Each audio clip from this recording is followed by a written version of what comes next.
NID জালিয়াতি ও নাগরিকদের সংবেদনশীল তথ্য পাচারের অভিযোগে 2 জনকে গ্রেপ্তার করেছে পুলিশের অপরাধ তদন্ত বিভাগ সিআইডি। গ্রেপ্তারকৃতরা হলেন গজারিয়া উপজেলা নির্বাচন অফিসের সহকারী কম্পিউটার অপারেটর হাবিবুল্লাহ ও ডাটা এন্ট্রি অপারেটর আলামিন। সিআইডির কর্মকর্তারা জানায়, মাত্র 30 দিনে নাগরিকের তথ্য পাচার করে প্রায় 11 কোটি টাকা হাতিয়ে নিয়েছে চক্রটি। আশিক মাহমুদ জানাচ্ছেন বিস্তারিত। কথায় আছে, সর্ষের মধ্যেই ভূত, যার প্রমাণ মিলল আবারও।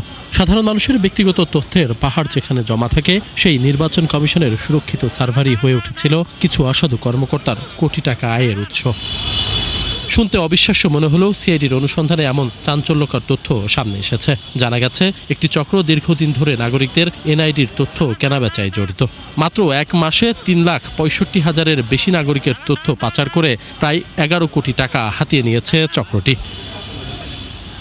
গোপন সংবাদের ভিত্তিতে মঙ্গলবার রাতে রাজধানীর আগারগাঁও নির্বাচন অফিস এলাকায় অভিযান চালিয়ে প্রথমে আলামিনকে এবং পরে তার দেয়া তথ্যে মোহাম্মদপুর থেকে হাবিবুল্লাহকে গ্রেপ্তার করে সিআইডি।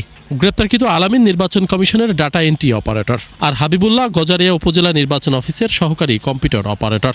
এই চক্রটি দীর্ঘদিন ধরে অর্থের বিনিময়ে এবং যোগসাজশে ওটিপি ট্রান্সফারের মাধ্যমে নির্বাচন কমিশন সচিবালয়ের এনআইডি মূল সার্ভারে প্রবেশ করে বিভিন্ন রকমের তথ্য সংগ্রহ করে এবং তা বিভিন্ন সোশ্যাল মিডিয়াকে প্ল্যাটফর্ম হিসেবে ব্যবহার করে বিভিন্ন ব্যক্তির নিকট বিক্রি করে বিপুল পরিমাণ অর্থ হাতিয়ে নিয়েছে।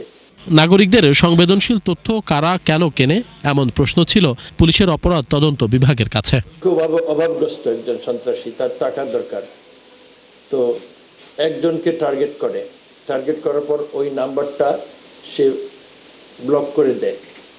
তার কণ্ঠ, তার সব কিছু বলে প্রথমে এখানে ব্লক করে দিয়ে একটা ফেক ইমপারসোনেশন তৈরি করে। তার আত্মীয়কে টার্গেট করে বলে যে উনি তো খুব অসুস্থ, ওনার মোবাইল টোবাইল বন্ধ পাওয়া যাচ্ছে, ওনার চিকিৎসার জন্য ওনাকে এত টাকা দিতে হবে। তো ওই লোকটা মনে করে ঠিকই তো, তার মোবাইলটা আমরা গত 4-5 দিন যাবৎ বন্ধ পাচ্ছি, তাহলে ঘটনা সত্য। এই চক্রের পেছনে নির্বাচন কমিশনের ঊর্ধ্বতন কর্মকর্তারা জড়িত কিনা তা খতিয়ে দেখা হচ্ছে বলে জানায় সিআইডি। ঊর্ধ্বতন কর্মকর্তা এখানে জড়িত আছে কিনা আছে এখন বলা যাবে না, যেহেতু। আশিক মাহমুদ, 71, ঢাকা।